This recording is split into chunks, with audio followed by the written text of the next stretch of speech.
describing, so let's say that 3D reality is this quasi-crystal structure. Why do we have to even say that it's related, that it's mathematically projected from an 8-dimensional crystal? Like, why define the quasi-crystal by its 8-dimensional? Okay.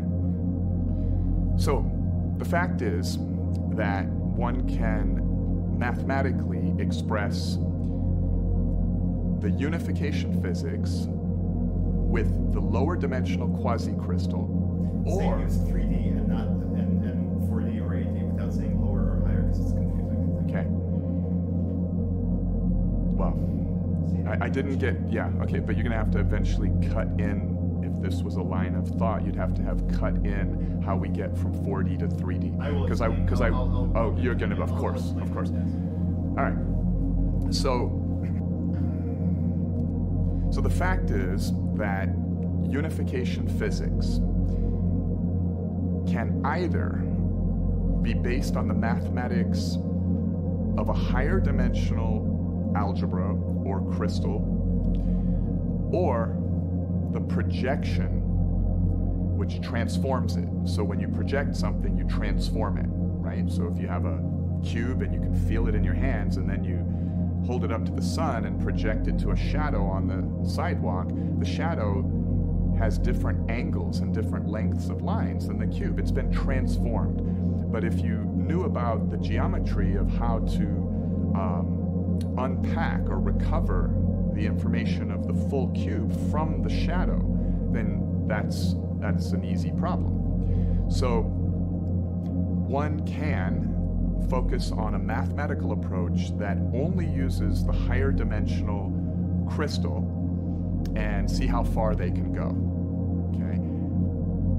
Or one can take the transformation of the higher dimensional crystal to the lower dimensional space and see how far they can go. There's an important caveat though. The quasi-crystal, the shadow or the projection, it's a 3-dimensional shadow of an 8-dimensional crystal slice. This quasi-crystal that we work with is actually more complicated than the higher dimensional crystal mother from which it was born. And the reason for this is because it is really a child or a product of 2 parents, the mother crystal and the father, if we can use this analogy, projector. So the projector is a special object. It's an angle really, but it's a hypervector, a hyperprojector, and that hyperprojector combines with the hypercrystal mother, and the 2 together act as coefficients to produce a product, where products are generally greater than the sum of the 2 coefficients that created them. And so the quasi-crystal itself is a richer mathematical object, a more complicated mathematical object than either the father projector, the hypervector, or the mother crystal. And furthermore, it is distinctly a language, a mosaic tiling language in 3D.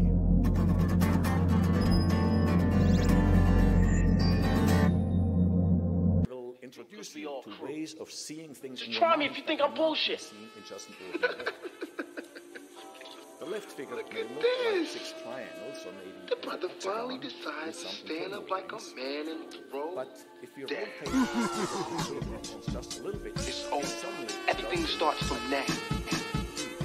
We all go down unless we stay together. Ain't no one man above the crew. You know that shit. And here is how our high school teacher introduced us to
Crazy, man.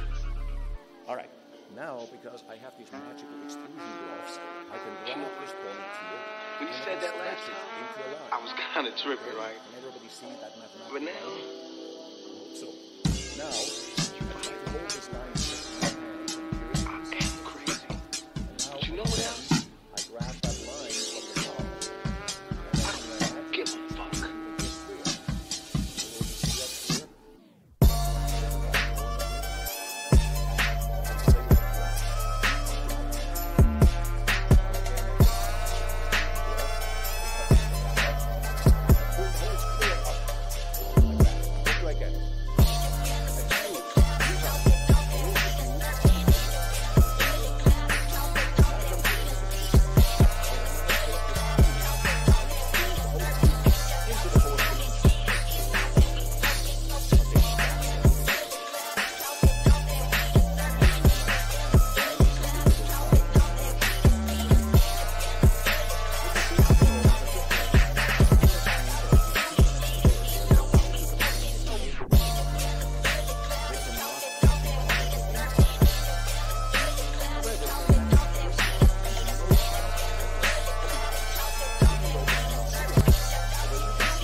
Means a direction that is perpendicular to both of the edges of your square. And those flatworms, they scratch their heads and they have a hard time of really doing that. But, the smarter ones, they get it. Says, yeah, I can see it must be out there somewhere. Okay? So they have the same difficulties that we have when we try to see the extra dimension for the hypercube. And perhaps out there are some four-dimensional aliens and they're looking down on us and they smile at our efforts of trying to point into the fourth dimension. No, that's not it. That's just diagonally that we can actually see it, the Platonic solids. Those five Platonic solids, the tetrahedron, the octahedron, the cube, the icosahedron, and the dodecahedron, have been known, those five, to mankind for more than 2 millennia. They're all totally regular. The octahedron, the cube, the icosahedron, and the dodecahedron have been known to mankind for more than 2 millennia.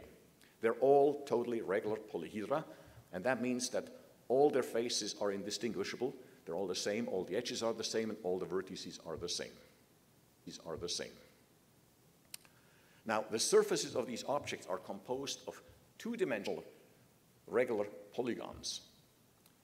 But in 2 dimensions, there are infinitely many of these two-dimensional regular polygons. They go from triangles to quadrilaterals to pentalateral points. Now, who can see that? Those are the true mathematicians. Okay? Because it's in your mind. You know where that point is.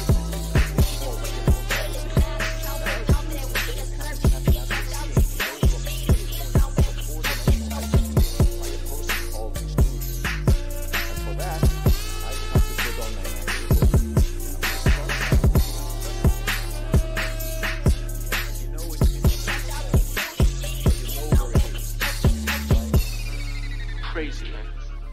All right. Now, because I have these magical extrusion gloves, I can grab this point here. When you said that, we can fit 3 around a joint vertex.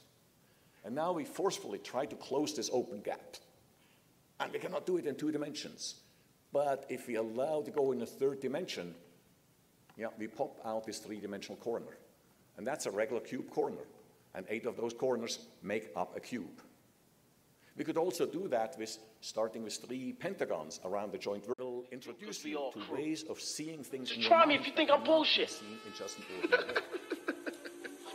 The left figure Look may at look this. like 6 triangles or maybe the a brother finally hexagon decides with to some stand up internal like a lines. man and throw. But if you Damn. rotate this figure just a little bit, It's it over. suddenly Everything does starts from now. We all go down unless we stay together. Ain't no one man above the crew. You know that shit.